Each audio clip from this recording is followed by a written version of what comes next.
Salut à tous, c'est François Rousseau. Si vous êtes passionné par les voitures, vous êtes au bon endroit. Continuez à regarder, on va entrer dans le vif du sujet. Lorsqu'une personne acquiert une voiture, elle est confrontée à de nombreuses questions auxquelles il est absolument nécessaire de trouver les bonnes réponses. Il s'agit de l'entretien du véhicule, des contrôles techniques prévus, du choix des stations-service et des bons gestes à adopter lors du ravitaillement en carburant. Chaque ville compte au moins quelques stations-service. Dans les grandes agglomérations, elles se comptent par dizaines, voire par centaines. Il n'est donc pas facile de choisir la meilleure station-service parmi elles. De plus, vous devez savoir comment faire le plein de votre voiture dans une station-service, ce que vous devez faire et quelles actions peuvent avoir des conséquences irréparables. Fréquence et fréquence des visites à la station-service. Si vous regardez le tableau de bord, vous y verrez une fenêtre spéciale destinée à afficher le niveau de remplissage du réservoir d'essence. Dans la plupart des voitures, ce niveau est divisé en 3 points. Pour comprendre quel volume correspond à une marque, il suffit de connaître la capacité du réservoir de votre voiture et de diviser cette valeur par 3. Il n'y a là rien de compliqué, mais ces calculs vous permettent de savoir approximativement combien de carburant il reste dans le réservoir et pour quelle distance cela suffira. Les experts donnent quelques recommandations sur la fréquence des visites à la station-service. Il est recommandé de se rendre à une station-service lorsqu'il reste environ 5 litres de carburant dans le réservoir. Dans ce cas, l'indicateur de niveau de carburant ne s'allume pas encore, mais il se rapproche du seuil critique. Sur certaines voitures, l'indicateur de niveau de carburant comporte une zone rouge spéciale. Si la flèche s'y accroche, cela indique que la quantité de carburant est faible. Le stock doit être réapprovisionné dès que possible. Il est préférable de se rendre dans les stations-service lorsque la flèche s'approche de la zone rouge, mais ne l'a pas encore atteinte. Sinon, on risque de rencontrer une panne d'injecteur, qui fonctionne en mode de pénurie de carburant.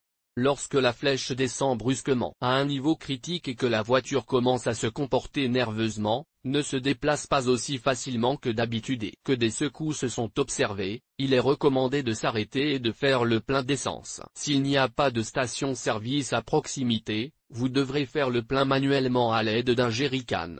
S'il n'y a pas de jerrycan avec du carburant, il n'est pas utile de se rendre à une station-service avec des réservoirs vides, même s'il reste un petit résidu. Il est préférable d'appeler une dépanneuse ou de demander à quelqu'un de vous prendre en remorque.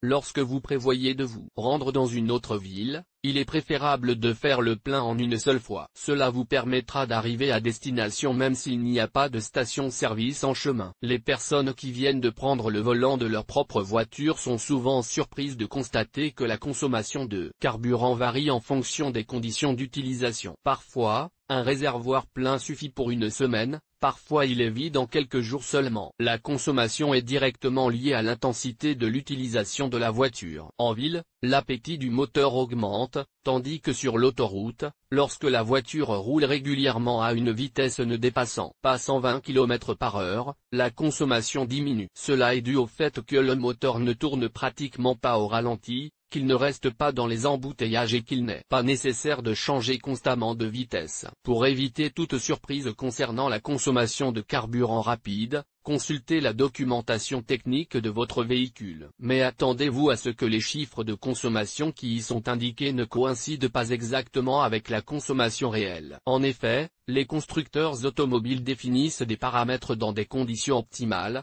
qui sont en réalité difficiles à atteindre. Par conséquent, la voiture consomme en réalité 1 à 2 litres de plus que ce qui est indiqué dans la documentation technique. Mais si, dans les mêmes conditions de fonctionnement, la consommation a augmenté, ce n'est pas une question de route, mais de système d'alimentation en carburant. Il est certain qu'il présente des défauts qu'il est recommandé d'éliminer le plus rapidement possible. Lorsque le système d'alimentation est hors d'usage, que son fonctionnement est perturbé ou que l'électronique émet des erreurs, la consommation augmente instantanément. Il vaut la peine de se rendre dans une station-service pour vérifier le fonctionnement de la pompe à essence, des capteurs et d'autres éléments directement liés au système d'alimentation en carburant et au moteur. Choix d'une station-service et d'un carburant adapté. Avant de faire le plein dans une station-service, il est essentiel pour le conducteur de choisir l'endroit et la marque de carburant qui conviendront à son véhicule. Plusieurs options s'offrent à lui, Demandez conseil à des automobilistes expérimentés. En général, ils ont le temps d'essayer différentes stations-service et différents types de carburant pour déterminer le meilleur. Mais il est important de comprendre que les voitures sont différentes et que leur système traite le même carburant en conséquence. Visiter un bon centre d'entretien automobile et discuter avec des professionnels qualifiés. Beaucoup d'entre eux confirmeront le fait qu'un grand nombre de pannes automobiles sont liées à la mauvaise qualité du carburant. Afin d'exclure ce problème, vous devriez vous rendre dans une station-service éprouvée, où l'on propose du carburant de bonne qualité. Les maîtres connaissent sûrement ces endroits.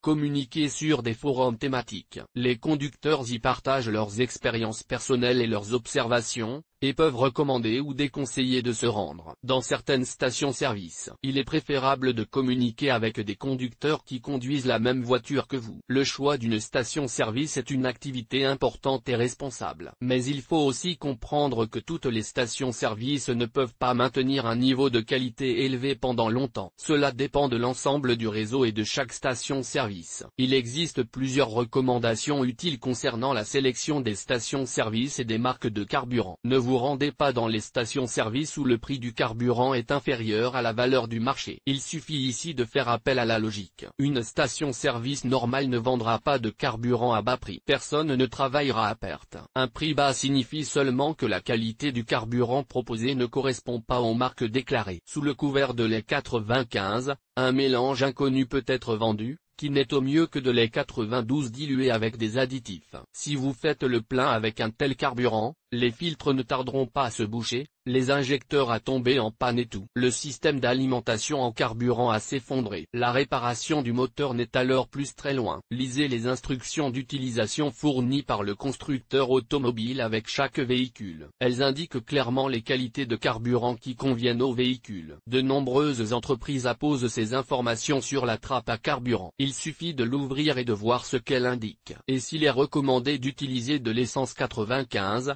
n'utilisez que de l'essence 95. Les qualités de carburant les plus courantes sont T92 et 95, ainsi que les qualités supérieures, qui se distinguent des carburants de base par la présence d'additifs spéciaux. L'indice d'octane est le principal critère de sélection des carburants pour les moteurs à essence, tandis que pour les moteurs diesel, c'est l'indice de cétane qui sert de référence. Si les conditions financières le permettent et si le fabricant autorise l'utilisation de lait 92 et de lait 95, il est préférable de donner la préférence à la seconde option. Ce sera encore mieux s'il est possible de faire le plein avec des marques de qualité supérieure. Ainsi, le moteur fonctionnera plus efficacement et la consommation de carburant diminuera. Souvent, les tentatives d'économiser de l'argent en utilisant du carburant moins cher ne se terminent pas bien. Avec un tel carburant, le moteur fonctionne moins bien, la consommation augmente, la puissance diminue et les éléments du système d'alimentation s'usent plus rapidement. Si les moyens financiers sont limités, il est possible de faire le plein avec de l'essence 92. Mais il est préférable de l'alterner au moins périodiquement avec du carburant à indice d'octane élevé. Cela normalisera le travail des bougies d'allumage,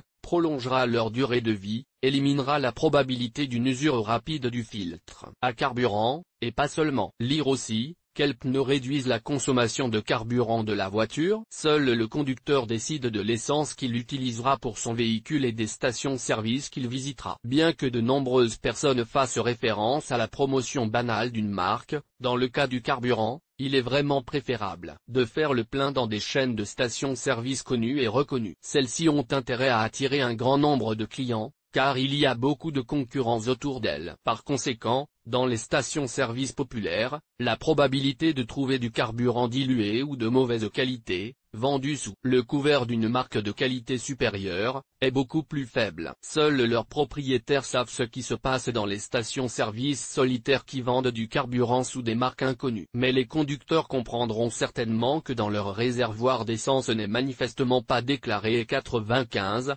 lorsque la voiture cesse d'accélérer normalement, la consommation de carburant augmente et les bougies commencent immédiatement à se couvrir de suie. De telles stations-service sont à éviter. Conduire avec un réservoir vide. Aucun d'entre nous ne peut arrêter le processus de hausse des prix des carburants. Mais l'augmentation des coûts oblige les conducteurs à économiser de l'argent. Souvent, ils le font en faisant le plein d'une petite quantité de carburant, ce qui fait que la voiture roule constamment avec un réservoir presque vide. Tous les experts sont unanimes pour dire que cette façon d'économiser de l'argent sur le carburant est très dangereuse. Il ne s'agit pas du risque de caler au milieu de la route, parce que les réservoirs sont complètement vides. Le problème est beaucoup plus grave et concerne l'état du système d'alimentation en carburant et du moteur. Lorsqu'il y a peu de carburant dans le réservoir, la pompe à carburant fonctionne sous forte charge et le moteur lui-même est surchargé. Oui, si le témoin indiquant un réservoir vide s'allume, c'est que la voiture est réellement capable de franchir une trentaine de kilomètres sur le reste. Mais l'échelle ne correspond pas toujours à la réalité, et le carburant peut être encore plus faible. Rouler avec un réservoir vide fait remonter les sédiments du fond du réservoir. Ils pénètrent dans les filtres et les obstruent. Les débris fins circulent encore dans le réseau et atteignent la chambre de combustion. Les injecteurs du moteur se bouchent. Une grande quantité de dépôts de carbone se forme sur les bougies d'allumage. Tout cela finit par entraîner des réparations coûteuses. C'est pourquoi les conducteurs expérimentés conseillent de faire au moins la moitié du réservoir. Mieux encore, roulez avec un réservoir plein et faites le plein avant que la flèche n'atteigne la zone rouge. Vous minimisez ainsi tous les risques liés à la conduite avec un réservoir vide. Procédure de ravitaillement. Pour un conducteur expérimenté,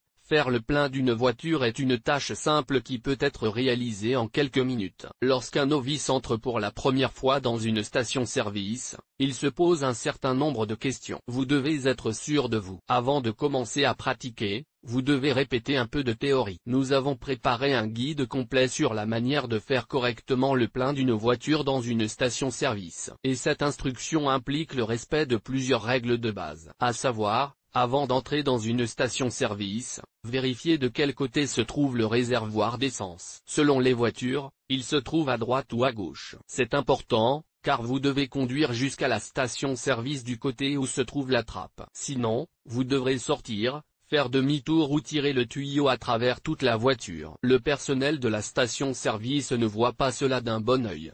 Examinez attentivement le marquage au sol et les panneaux indiquant où sortir et entrer dans la station-service. Ils sont situés sur des côtés opposés. Ne les confondez pas. Lorsque vous approchez de la colonne qui vous convient, vous devez vous arrêter, couper le moteur et ne pas oublier de serrer le frein à main. Une légère inclinaison peut entraîner le déplacement de la machine. Lorsque le pistolet à essence est inséré dans le réservoir, vous tirez le tuyau d'essence avec vous. Il y a un risque de rupture et d'inflammation du carburant. Renseignez-vous sur les méthodes de facturation disponibles dans la station-service en question. Parfois, l'argent est versé directement aux pompistes. Mais en général, le paiement se fait par l'intermédiaire de la caisse enregistreuse. Les stations-service modernes disposent de tous les équipements nécessaires pour accepter les paiements en espèces et en nature. Lorsque la voiture a fait le plein, assurez-vous que le bouchon du réservoir d'essence est bien vissé et que la trappe est fermée. Faites-le rapidement pour ne pas créer de file d'attente. Respectez les autres conducteurs. Si un débutant se rend plusieurs fois à la station-service, toute la procédure sera automatisée. Par conséquent, ne vous inquiétez pas si vous commettez des erreurs au début, faites tout lentement et avec incertitude. Tout vient avec l'expérience et vous serez bientôt en mesure d'enseigner aux autres comment faire le plein et se comporter à la station-service. Entrez dans une station-service. Dans la plupart des cas, l'entrée d'une station-service est située sur le côté droit de la route, dans le sens de la circulation. Devant la station-service,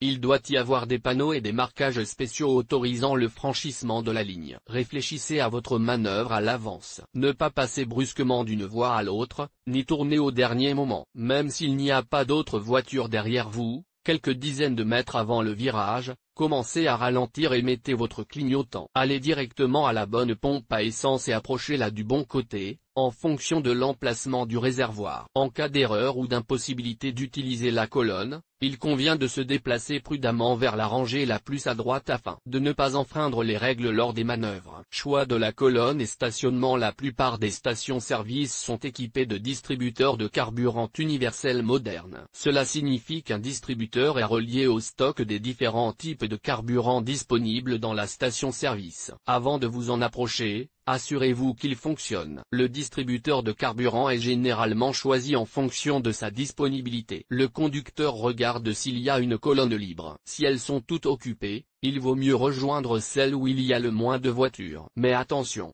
Lorsqu'il y a 3 petites voitures sur une colonne et un camion et un SUV sur la seconde, il vaut mieux se placer derrière les petites voitures. Le volume de leur réservoir étant plus petit, elles peuvent être dépannées plus rapidement. Il s'agit déjà de petites astuces auxquelles vous vous adapterez au fur et à mesure que vous gagnerez en expérience. Le bon choix de la colonne repose sur 3 règles. Il est placé de manière à ce que le conducteur puisse s'en approcher du côté droit, là où se trouve le réservoir. La marque de carburant souhaitée est disponible au distributeur.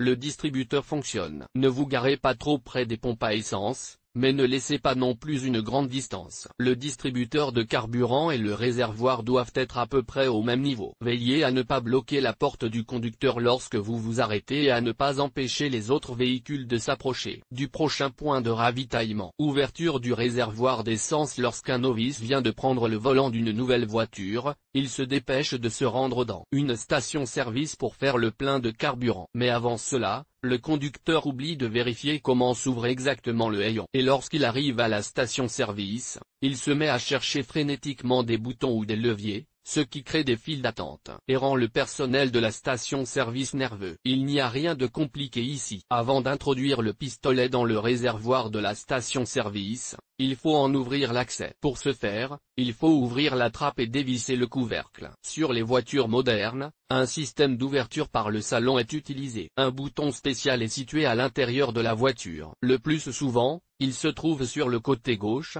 sous le siège du conducteur. En appuyant sur le bouton ou en tirant le levier, le couvercle s'ouvre. La fermeture est encore plus facile. Il suffit de claquer le couvercle. Lire aussi, les carburants alternatifs pour les voitures modernes. Les voitures plus anciennes ont un mécanisme différent. Il n'y a pas de bouton ni de levier à l'intérieur de l'habitacle. Il suffit de s'approcher du couvercle, d'appuyer dessus ou de tirer un bord vers soi. Cela dépend déjà des décisions d'un constructeur automobile particulier. Une fois cette question réglée, vous pouvez étudier comment insérer correctement le pistolet dans un réservoir d'essence ouvert à la station-service, si le personnel de la station-service ne vous aide pas à le faire. Toutes les stations-service ne disposent pas d'un personnel de ravitailleur, et il arrive que les conducteurs eux-mêmes refusent leur service. Auto-ravitaillement. Si la station-service ne dispose pas de personnel pour servir les voitures qui arrivent, vous devrez tout faire vous-même. Ne vous inquiétez pas, vous pouvez facilement vous acquitter de cette tâche. Il vous suffit d'apprendre à utiliser correctement le pistolet de ravitaillement. Il existe quelques recommandations de base.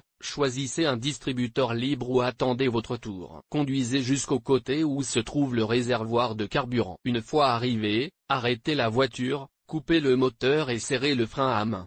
Passez à la caisse. Vous devez indiquer à quelle colonne, quelle quantité de carburant et de quelle marque vous avez besoin. Après avoir payé, retournez à la voiture, ouvrez le réservoir et insérez le pistolet.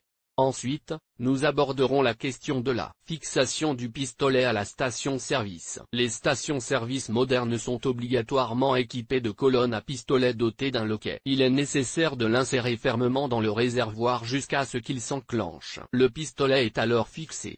Comme vous avez payé une certaine quantité de carburant, l'opérateur entre les données et celles-ci sont transmises à votre distributeur. Ensuite, le pistolet est activé en appuyant sur le bouton. Maintenez le pistolet dans le réservoir jusqu'à ce que le distributeur remplisse le réservoir avec le carburant que vous avez choisi. Lorsque la quantité d'essence requise ou la quantité payée est remplie, l'approvisionnement s'arrête automatiquement. Retirez le pistolet avec précaution. Tenez-le avec le bec vers le haut afin qu'aucun résidu de carburant ne se répande sur la machine ou sur le sol. Remettre le pistolet à sa place. Il est également inséré dans son logement sur le distributeur jusqu'à ce qu'il s'enclenche. Vissez le bouchon du réservoir d'essence et fermez hermétiquement la trappe. Montez dans le véhicule, démarrez le moteur et démarrez. Vous voyez bien qu'il n'y a rien de compliqué dans cette procédure. Il suffit littéralement de l'effectuer plusieurs fois pour que chaque étape devienne un automatisme. Même si, objectivement, il est beaucoup plus facile et pratique d'utiliser les services d'un ravitailleur. Service d'avitaillement. Les bonnes et grandes chaînes de stations-service, qui accueillent chaque jour un grand nombre de voitures, dispose de personnel pour aider les automobilistes à faire le plein. Lorsque vous arrivez à la station-service et que vous vous installez près du distributeur, attendez qu'un employé se libère. Dans une telle situation, il convient de suivre plusieurs étapes. Couper le moteur, serrer le frein à main, ouvrir la trappe du réservoir d'essence, si elle peut être ouverte par un bouton situé dans l'habitacle. Sortir de la voiture. Indiquer à l'employé de la station-service le carburant dont vous avez besoin. Se rendre à la caisse.